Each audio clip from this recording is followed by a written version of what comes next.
Zoom, which have been rather slow. Amazing, we're live. So good morning. There's a lot of you who'll be watching this back later. Hi Nick, hello. So for those on catch up, well done for catching up. I will be sending the emails out for those that have asked for it with this session, because I know a few of you aren't on Instagram, and I'm just talking to the YouTubers here. I've got a couple of screens where I'm streaming it to, so apologies if I'm looking at different cameras each time. It's just so I can say hi to you all. So today's deep dive, I did say these deep dives would be about 10-15 minutes. As you know, I love to talk. So it's probably going to be more like 20 minutes, half an hour max. I will promise I'll max it out there. As always, if you get any questions along the way, drop them in the chat box.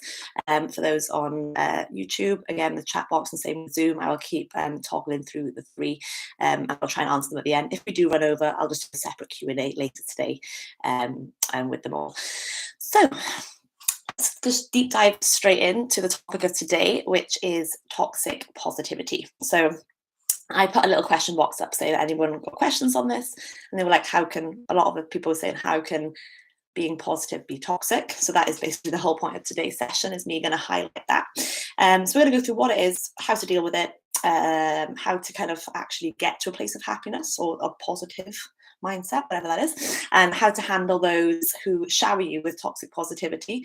But also with all these sessions I'll be doing, it's also, as well as looking at how we receive this, it's also about how we put it out. Like, are we being toxic and positively toxic with other people? So it's going to give us a bit of a chance to look at ourselves and how we handle things as well. So firstly, what is it? There's a few definitions I'll speak to you about, which I came across on good old Google. One of them is toxic positivity, what I've written down here, is a belief that no matter how dire or difficult the situation is, people should maintain a positive mindset. So that's one. Another similar act of rejecting or denying stress, negativity, or negative experiences or emotions. So essentially it's maybe feeling something you would perceive as to be negative, maybe you're struggling with something, opening up about it to somebody, and then just telling you to be positive. So shutting you down, not giving you any tools essentially to work through it. Sorry guys, we've got poor connection on the Wi-Fi, so apologies. Wi-Fi is not great.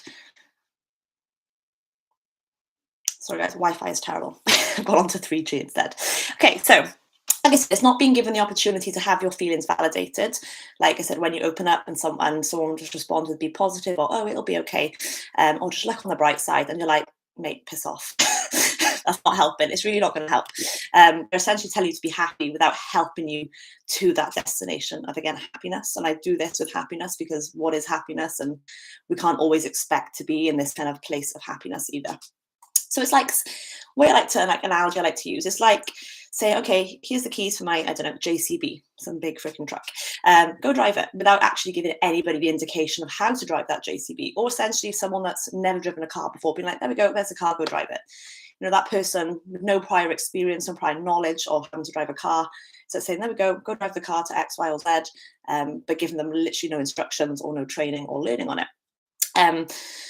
Another thing you could think of it as, like, ask someone, okay, I want you to bake that cake over there, without letting them taste it, without giving them the ingredients, without giving them any instruction, recipe, or methods on how to create that exact perfect cake.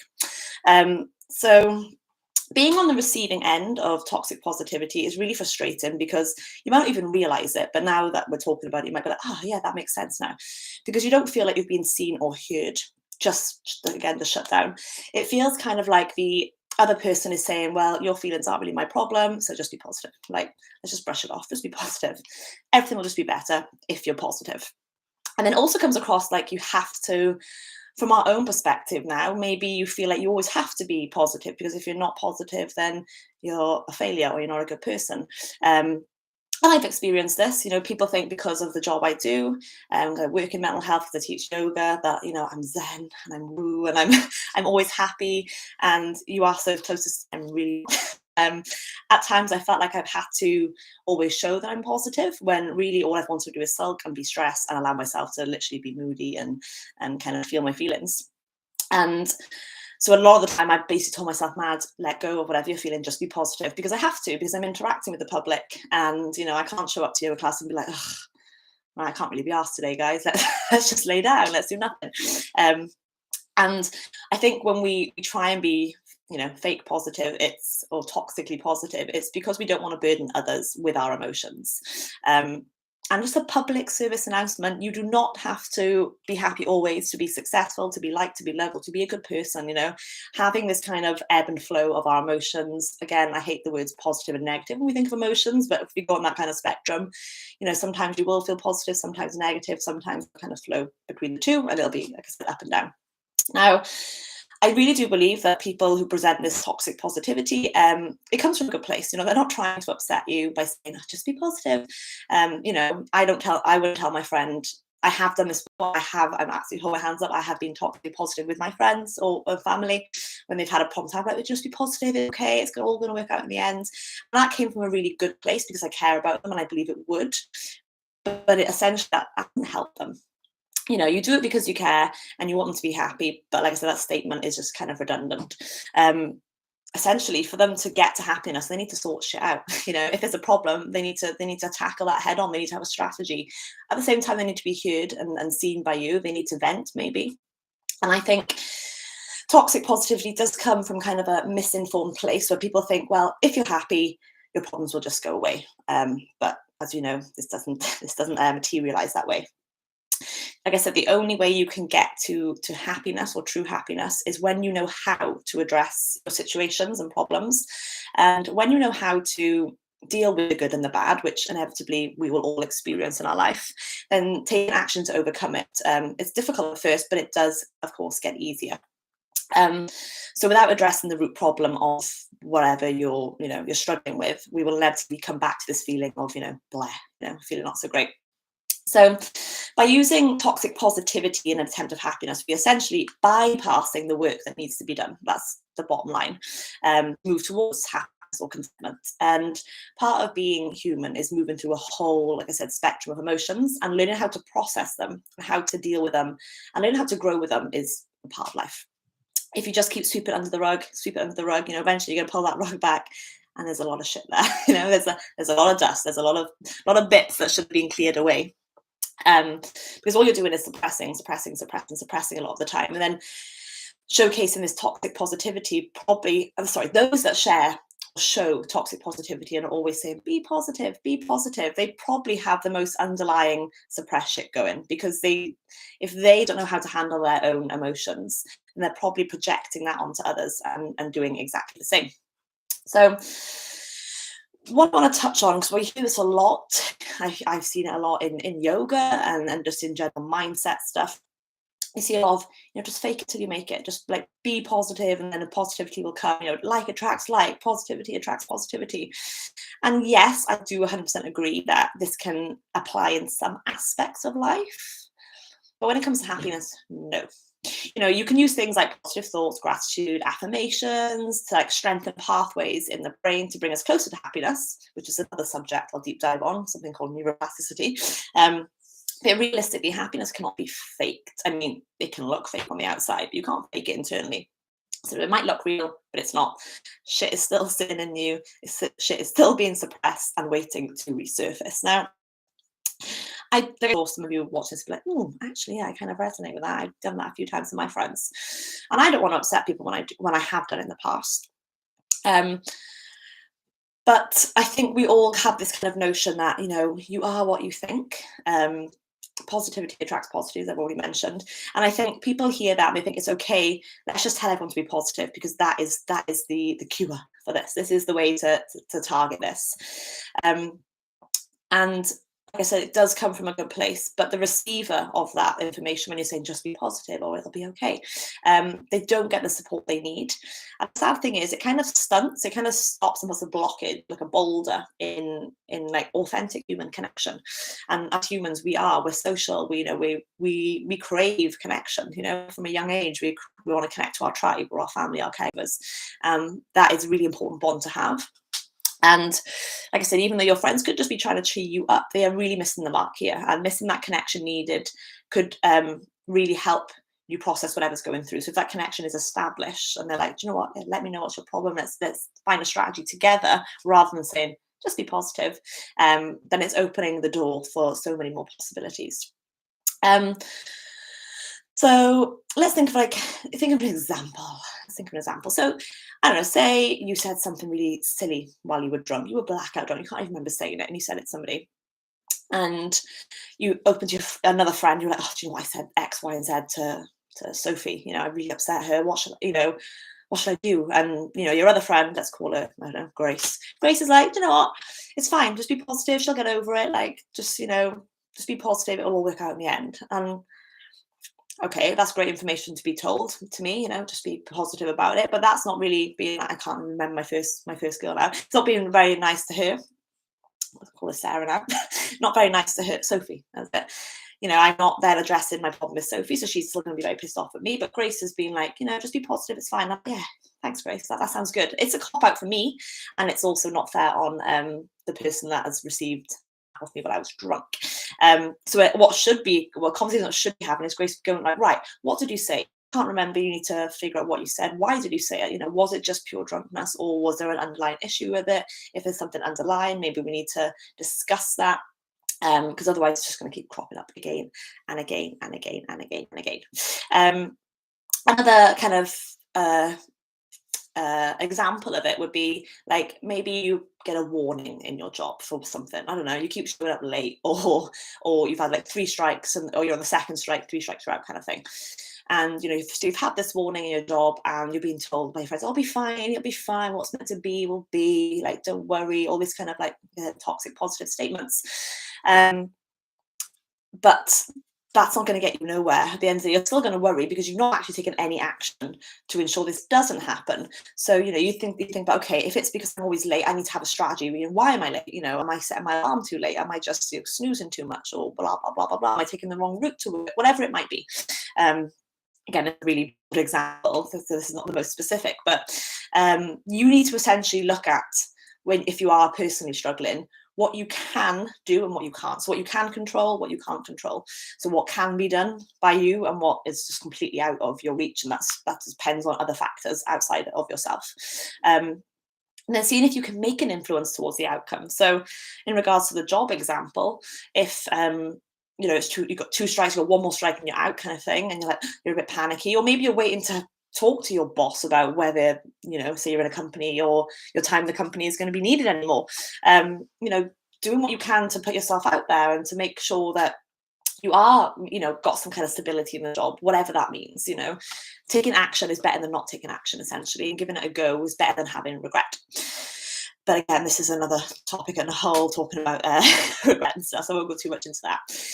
And now another example, because I see this a lot, and I've experienced it myself, is, when your heart breaks and you're being told, oh, you'll get over it, 6 months down the line, you'll look back and you'll be laughing. And okay, maybe that's true, but in that moment, it really doesn't help. What does help in that moment is someone saying, look, I'm here for you. I'm so sorry you've been through what you've been through. Like, talk to me. How are you feeling? So at least that person who is experiencing that heartbreak can be seen, can be heard, and can vent, and can just let go, or let their emotions out. Or sometimes this happens to me a lot, when you're really stressed and you're just like, oh, I'm so stressed right now, and someone tells you, just smile. They're like, just smile. It's kind of like they're saying, I don't want to have to deal with you frowning, so sort it out, put a smile on your face. And even though they may not mean it that way, essentially it's like they're uncomfortable with your negativity that you're kind of expressing. At the end of the day, just smiling all of a sudden is not going to make you feel instantly better. So it's like when you're voicing, like a legit fear. Sometimes it might be maybe centered around stress, but maybe you open up to a friend about something you're worried about, and it's like a legit fear that you have. And then someone just says, "Oh, don't think like that." How does that help? Like, how does that help? Someone saying, "Don't think like that." Oh, great. Thanks. I'll just stop talking that way. It doesn't help at all. It really does not help. Helping that person would be helping them find a strategy, or supporting them through, or just listening. Just being like, what do you need? What do you need from me? Do you need me to listen? Do you need me to help you? Find a way forward. Telling someone, don't think like that. It's not helping at all. It's not actually getting to that root of the problem and why they're thinking that way. So, as I said, many of us have been on the receiving end of toxic positivity and probably not been aware until now. Maybe it's just, someone's been positive and you haven't even thought much of that. But as I've mentioned, and I've done this, a lot of us have also dished it out and probably still do. So this is like this little public service announcement and like a little reminder for you to check yourself and be like, okay, this doesn't make me a bad person. I still sometimes I'm like, I nearly said that, I shouldn't have, because it's not helping. It doesn't make you a bad person if you are someone that gives out these toxic positive statements, but it's just the conditioning we have sometimes, and it needs to be undone. Just if you find yourself when someone comes to vent to you and you're like, oh, just be positive, maybe, but actually, sorry, I shouldn't have said that. There's nothing wrong with apologizing about things you may have said that you think, oh, in the moment, oh, that was a good idea at the moment, but looking back, actually, maybe I could be there in a different way for X, Y, or Z of a person. So now, if you personally are struggling with something, so I want to go into, say you're struggling with a problem, maybe you don't want to discuss it with anybody, and you keep seeing these positive statements around, like, just be positive. Again, I'm using that one because it's the one that I hear the most. Just be positive, or just smile. And so if you are struggling, how do you work through that? How do you get to a more positive place? I will stop doing this now, I promise. But if you are struggling with something and you're thinking, oh, well, like, how do I become positive when I'm going through so much shit right now? My honest answer is you do not need to be positive. Like, it's okay not to be positive all the time. You want to kind of aim, if you're really struggling with something, whatever it might be, okay, whatever you're struggling with right now, your aim is to get to a positive place, is to get to neutral, is to get to that place where it neither affects you or anything. It's kind of a neutral kind of feeling. In a moment when we are like in despair, like when you're really struggling with something, it's not actually probably even possible to cultivate a feeling of being positive. It's literally not possible to be positive when you try and get there when you're in that place of despair. It's not. It's literally too much. Your thoughts, stress thoughts. So you just can't. You really can't get to a positive place when you're in a really, really tough position in your mind. And so being told just be positive is even more frustrating, especially when you're in moments of proper despair. When it could be a depressive episode, it could just be like you're really overwhelmed, you're going an anxious kind of spurt or something. And I think what's hard then is when we can't get to that positive place, when we're like, we need to be positive, we're putting kind of toxic positivity on ourselves. When you're trying to get to that positive place, which I can't get to, but you're still thinking, I can get there.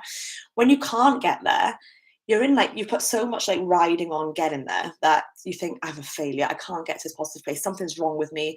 Or maybe you start diagnosing yourself with some kind of mental disorder of sorts, and you just think something is wrong with me and I'm a failure. I'm never going to be able to get there. Something's wrong with me, because all these people keep saying just be positive. So obviously they are positive. On the surface, they might look it. Really, probably not. Look very, very, very briefly. Again, I'm probably going to do a deep dive on this, on something called the polyvagal theory. I'm going to go into it like a ladder term. So I want you to kind of think about a ladder. It's got all like the little rungs that you can climb up to the top.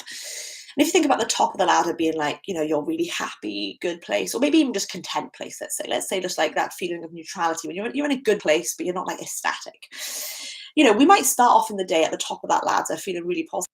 And then something might happen in the day, like we get stuck in traffic jams or something, and someone cuts us up in traffic, and then we kind of drop down the ladder. We're a little bit stressed, we're a little bit on edge. And then, we might, be off that ladder place. You kind of that ebb and flow of emotions there, from like being content, quite happy, dropping down to kind of this place where you're pretty stressed or pissed off because someone's cut you up in traffic, but then you've gone back up. But then maybe you get back in your car after seeing your friends, and again someone cuts you in traffic, or something else. Or maybe you're driving, you see a text on your phone and it's something pretty aggressive, I don't know, from your ex-boyfriend, and you start to see kind of red, and you drop down the ladder to the bottom and you're like proper angry, you start shutting down, you're like, you're raging even. So we have this kind of ladder which we go through every day, where we're kind of up and down, up and down, up and down. So we're not always going to be at the top of the ladder and positive. It's I would say it's impossible. Like, we've got to feel, there's millions of emotions, we've got to feel them all, and we also have to understand how to process them all and how to handle them all, which we'll go into a little bit more in a minute.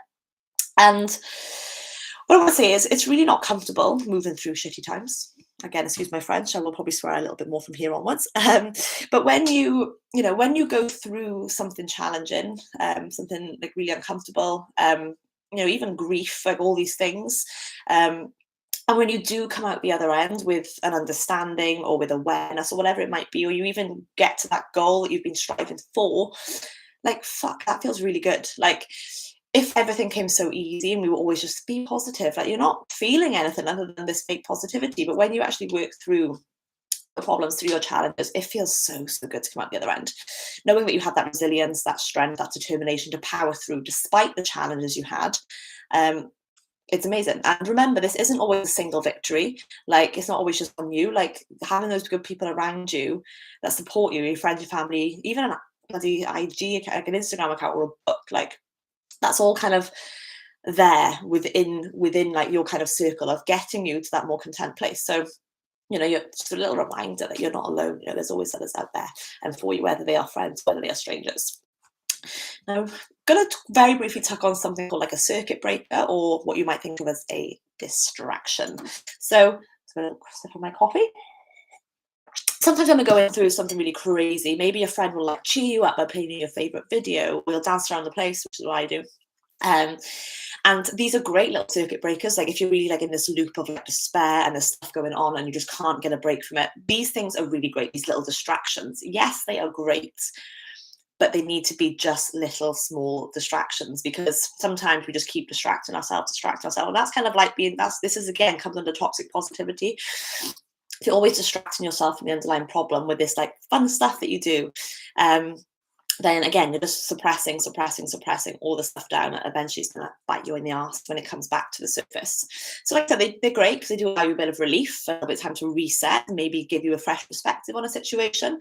But please don't rely on that to fix the situation long term. Distraction culture is not good. It's very common. We do this a lot. I mean, I've seen it a lot in my own life and in my closest friends and family. It's very common when you go through a breakup for people to go, just go dating, go sleep around, go wild, go party, let's go here, let's go there. But what if you don't actually want to? Okay, in that moment it sounds great because you're like, yeah, do you know what? That's what I need. I need to get out. I need to party. I need to meet guys or girls, whatever. But what if in that moment you just need to process it? You just need to be sad. You actually just need to like kind of shut yourself away for a few days and just grieve. Like, you're grieving a relationship, you're grieving a breakup, you're high. It's a human right to be able to feel whatever you need to feel. It really is. So I want you to think about kids. This is a really strong memory I have, which I'll go into in a minute. But it's like when a kid cries, sometimes a parent will go, "Oh, don't cry, brush it off. Come on, it's okay. You're strong. You'll be okay. It doesn't hurt. You'll be fine. Quick, quick, quick, quick. It's okay. Smile, smile, smile." And like, if you think about that, what are you teaching that child? You're teaching them to smile through pain and through difficult emotions. Don't upset those around you. Like, just bottle it up. It'll be okay. It'll be okay.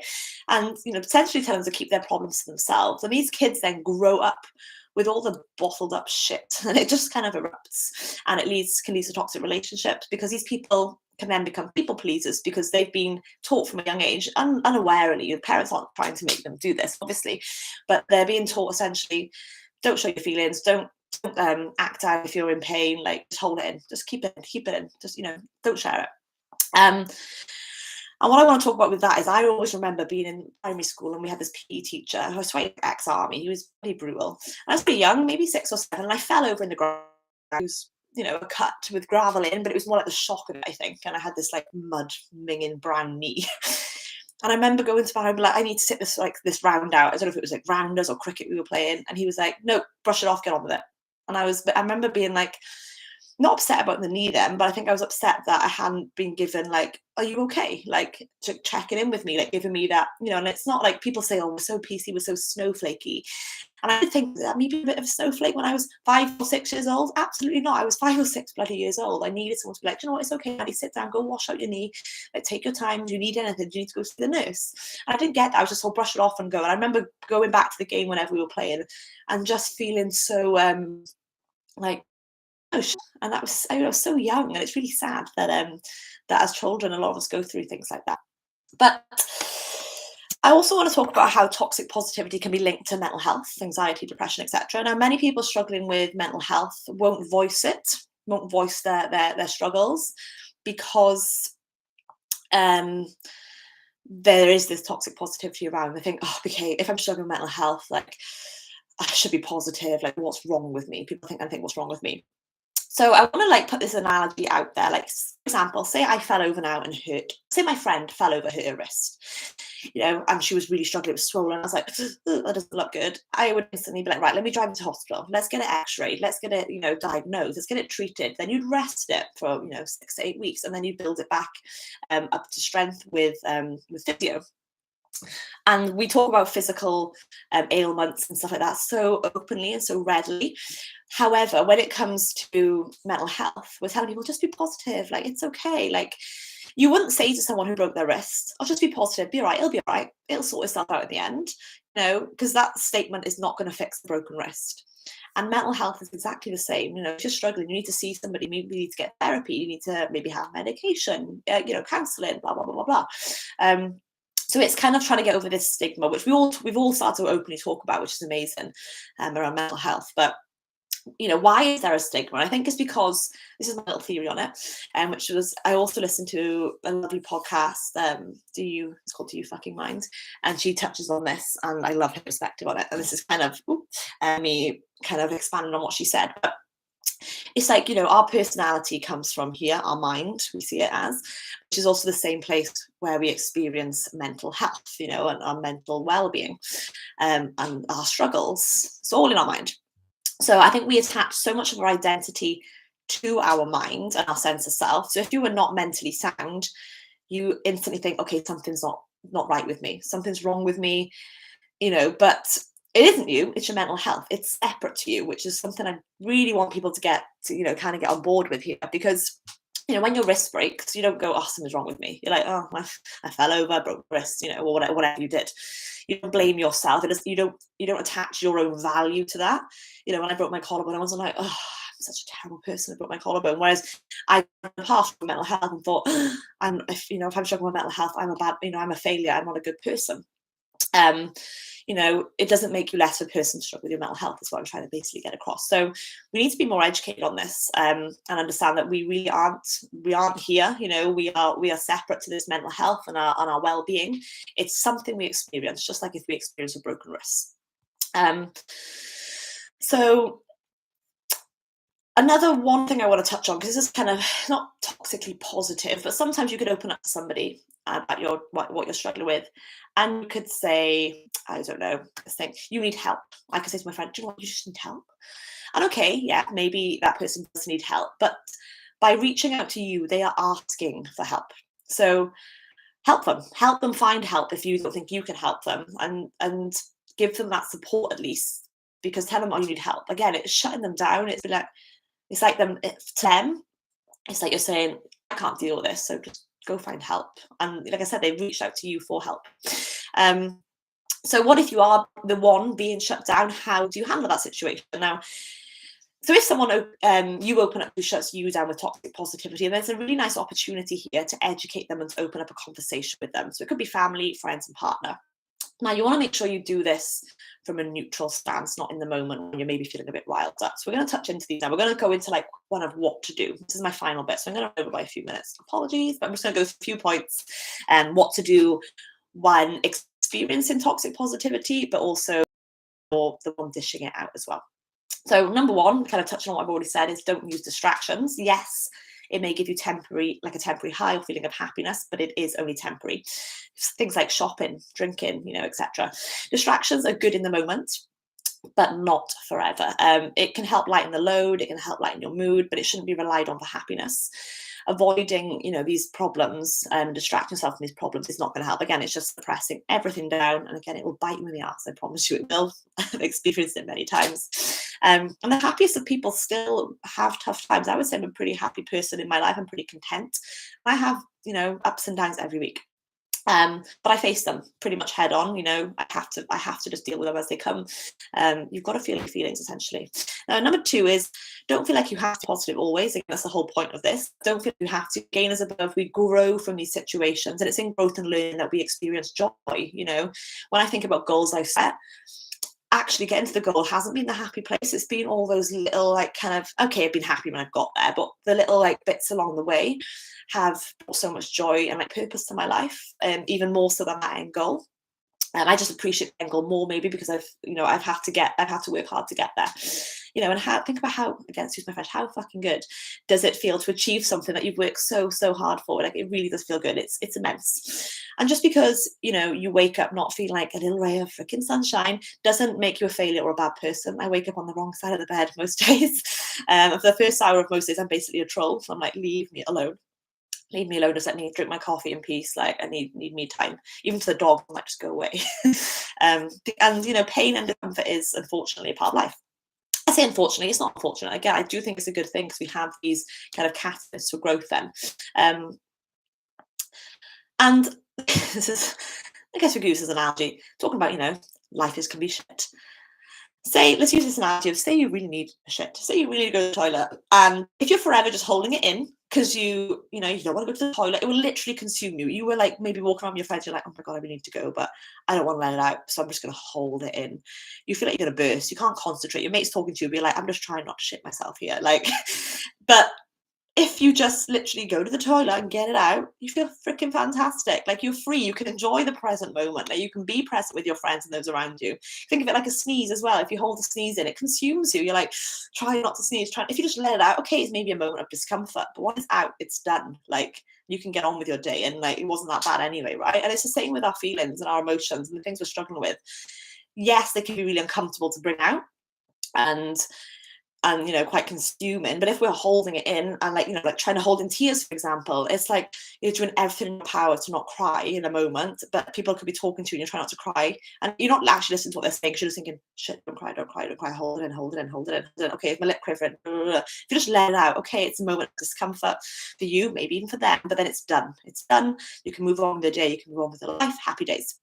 And number 3 now, let's go into, like, it can be so, like I said, frustrating, as I've talked many times today. It can be so frustrating when you open up soul, it's okay, calm, and be positive. And again, to address this, all I mentioned, what I've just touched on, is do it when you're calm. So when you're from like a level place, tell your friend, your partner, whoever, look, I feel like we would have much better communication and we'd be so much closer to one another if, when I did open up to you, you just listen to me. You just kind of hold space for me. You allow me to vent. Even if you think you have the solutions, please just let me talk. You know, you're the one I trust, you're the one I want to open up to, but I need you to give me the space to do so. And in future, I would really just appreciate if you could just be there for me, listen to me, kind of give me a hug maybe. And then, yes, afterwards, if I need advice or support, we can discuss that then. Like, can you do that for me? Like, communication is so important. And if you're feeling like someone's shutting you down, they probably don't realize. When you're feeling level, just be like, hey, I just want to bring up this, like, and, you know, just come from a place of like love and connection, and communicate that to them. And at the end of the day, like I said, they probably don't even realize they're doing it. You know, then maybe they've been exposed to so much toxic positivity in their life that it's kind of the norm for them. And strong, beautiful relationships are formed when we communicate. Communication is like probably one big takeaway I want you to get from today, is communicate what you're feeling to yourself, but also to other people. And let's go on to the next one. I could go into a load about communication, but I'm just going to brush on that. But number 4 now, instead of trying to be positive all the time, try and think about long-term happiness. So minimize the necessary stress where you can. Like, think about what consistently stresses you in life. Can you minimize them in some way? Like, it could be a job. Now, I know you can't just leave your job today and like be fine, probably have bills to pay, but can you start looking for another job? Or if it's like cutting out toxic people in your life, you'll know who these people are. They're the ones that you spend time with and you just feel freaking drained. And you're like, do you know what actually do you bring to my life? What do I even bring to yours? Like, something's not working here. On breaking up with people, friends, family, partners, it's who are toxic, is really hard because, you know, it's difficult. It could be friends you've had for 12 years, but it's just, you've gone your own ways now. It's hard, but it's absolutely essential for your own growth. And like I said, it can be really overwhelming and quite uncharted territory for many of us to actually deal with our emotions. If you're someone like me, I used to suppress all the time. And if it is uncharted territory for you, just be patient with yourself and being 110% with yourself as well. I want you to think about getting to the root of the problem. Stop associating discomfort with negativity or with the notion that something is wrong with you, because when you're not feeling positive, it doesn't reflect who you are as a person either. And learn, again, this is important to touch on this today, learn what you can control and what you cannot, because it will set you fucking free. It really will. Like, when you understand, okay, I can't actually control that, like, it's not your problem. Like, you can't. If you can't control it, like, whatever you do, worrying about it, you're not going to influence the outcome. So just let it go. I know it's easy said than done, but it's something you can work on and practice. I'm getting better at it myself. It's still a challenge though. And then kind of going into another kind of string of this, which I've already touched on about communication. If you're not getting what you need from people, voice it. Tell them what you need. Even if you're not comfortable talking face to face, maybe write them a letter, like communicating whatever way you're comfortable doing, to be like, look, I need this from you when I'm experiencing that. Maybe you do open up to a friend, and say you need your best mate to be there, okay, and they're just doing a bit of a shitty job. They're just being like, they're not really helping you in the situation. Just be like, someone will say it to me, they're like, hey, Maddie, I really need you to hold space for me so I can offload some shit. Can you please just listen? I'd really appreciate it if you could just listen. And I'd be like, shit, yeah, of course. Sorry that you feel like I haven't been there for you, or that I haven't been offering that already. Like, absolutely. Like, I'm here. Like, tell me what you need. So that little bit of communication stops any resentment from the other person's end towards me. And if you do voice this to somebody and like, hey, I really need you to step up and just like listen or whatever, and they don't, then seek out others that can hold space for you, and essentially from your own perspective, make sure you're not denying others the right to feel their own pain and discomfort. Again, going on what I've already talked about a lot through this, I was always told as a kid that I was way too sensitive. I was told I was very sensitive or too sensitive. That was one thing I associated myself. I'm a really sensitive person, I would tell people, because did I really feel that way? Maybe, maybe not, but I believe that because others kind of put it on me. But it meant I was kind of embarrassed by it, that I would stop voicing how I felt, because I thought, people said I'm too sensitive. If I'm too something, then it's probably not good. That was my kid-like kind of view on it. So just let people express themselves. If it makes you uncomfortable, that's your problem. It's not theirs. Maybe you need to do some work around that. Again, just a little reminder of all these little things we do as well.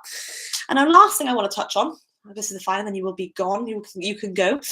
Is touching on, if you're maybe always there for someone, so maybe you are always holding space for someone, and you're not being toxically positive towards them. You're holding space, you're being there, you're helping them, you're getting them through, you're helping them get a strategy together.